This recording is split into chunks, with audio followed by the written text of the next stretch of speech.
Representative Ortitay. Thank you, Mr. Chairman.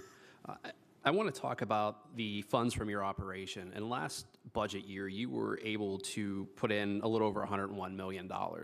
And this year, in the governor's budget proposal, it's projected to be $58 million. However, in your testimony on page 3, you state that that's not possible. So I guess I'll ask a couple of questions, and I'll start with what's changed that you were able to do $100 million last year, and why can't you do the same this year? So a couple of comments. First, PHEAA has been providing funds to supplement the state grant program for about 15 years.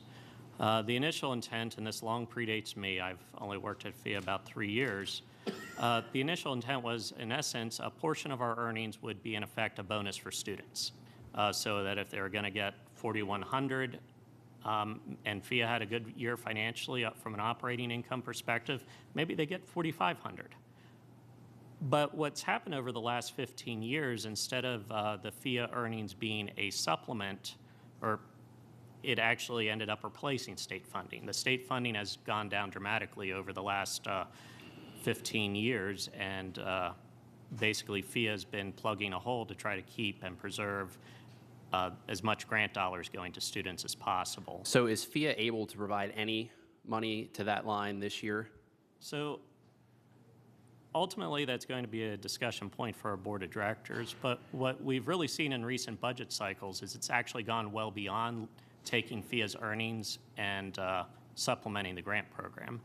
Particularly in the foremost recent budget cycles, PHEAA, through for the grant program and other programs, has contributed, I believe, $464 million to the states in cash to the state's public service programs. Well, that's all well, and I don't mean to interrupt since we have a limited time here. But if the governor in the budget office is saying $58 million, and I mean, you're not telling me whether you can give anything at all, and I would tend to think that if we're at zero, we're at zero, that we're going to see a drop off. What's the disconnect with the budget office? So the key as to why the change is, well, we've provided $464 million in the most recent 4 budget cycles. We've actually only earned about $190 million over those 4 years. So basically what we've done is we've taken $275 million out of our reserves. So what's left in your reserves after doing that?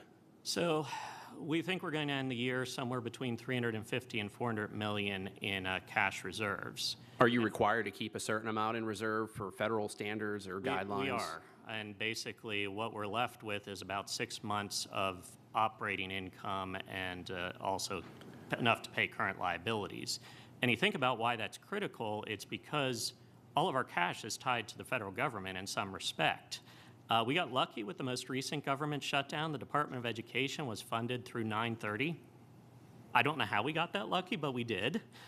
So we really weren't impacted by the most recent federal shutdown. But as a prudent measure, we try to keep 6 months of cash, liquid cash reserves on hand. Well, it's beneficial for us, at least on this committee, when we're crafting the budget, to know how much you can contribute. If you can't, it'd be nice to know that sooner rather than June 29th. I mean, our position is basically we're down to the floor as to where we should be from a reserve and a liquidity perspective. I mean, ultimately, it's a board of directors call as to how much they want to dip into reserves, but we're going to finish the year with our cash reserves equaling about 9 to 10 basis points of our servicing assets.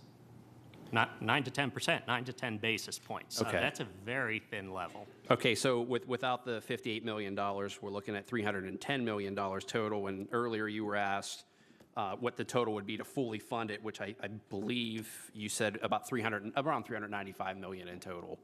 So we would be about $85 million short of the fully funded for that maximum award, correct? For the maximum award, yes. If we're trying to maintain this year's award levels, we would need 347.227. Okay. Thank you, Mr. Chairman.